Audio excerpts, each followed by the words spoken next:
बहुत गरीब किसान था। वो अपनी बेटी के साथ एक छोटे से मकान में रहता था। उसके पास खेती करने के लिए इतनी कम जमीन थी कि उसकी फसल को बेचकर उसे बिल्कुल थोड़े से रुपए मिलते थे। उन रुपयों से वे लोग ठीक से खाना भी नहीं खा पाते थे। वह राजा के पास अपनी समस्या लेकर गया। राजा दयालु था। उन्होंने किसान को अपनी जमीन में से कुछ जमीन दे दी खेती करने के लिए। उन्होंने कहा, यह जमीन तो हमारी ही रहेगी, लेकिन उस पर उगने वाली फसल तुम्हारी होगी। किसान ने राजा को बहुत बहुत धन्यवाद दिया। एक दिन वो खेत की जुताई कर रहा था, तभी उसका हल किसी कठोर चीज से टकराया। उसने वहां खोदकर देखा तो उसे सोने का एक बर्तन मिला। किसान ईमानदार था। उसने अपनी बेटी से कहा, हमें ये सोने का बर्तन राजा के खेत से मिला है। जिसकी जमीन है उसी का ये बर्तन भी है, इसलिए हमको इसे राजा को लौटा देना चाहिए। किसान की बेटी बोली, नहीं पिताजी, आप ऐसा मत कीजिए। आपको सिर्फ बर्तन मिला है। यदि राजा ने आपसे इसकी सोने की मूसल भी मांगी तो आप क्या करेंगे? आप इस बर्तन को अपने ही पास रखिए।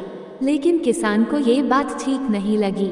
वह बोला, जो चीज हमें मिली ही नहीं उसे मांगने का कोई अधिकार नहीं है। वह राजा के पास बर्तन लेकर पहुंचा, लेकिन दरबार में ठीक वैसा ही हुआ जैसा कि किसान की बेटी ने सोचा था। राजा ने सोचा कि किसान ने लालचवश मूसल अपने पास रख ली है। किसान बेचारा सोने की मूसल कहां से लाकर देता। नतीजा ये हुआ कि किसान को जेल में डाल दिया गया। जेल में न उसे ढंग से खाना मिलता था न पानी। किसान को ऐसी गलती की सजा दी गई थी जो उसने की ही नहीं थी। वह खाए पिए बिना निढाल हो गया। लेटे लेटे वह रोता रहता था और कहता था, बेटी की बात मानी होती, काश मैंने अपनी बेटी की बात मानी होती।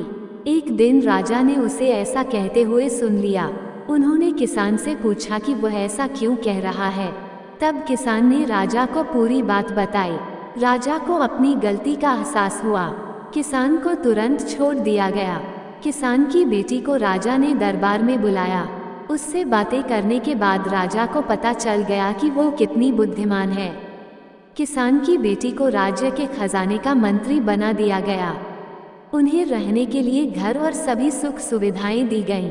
किसान और उसकी बेटी सदा खुश रहने लगे।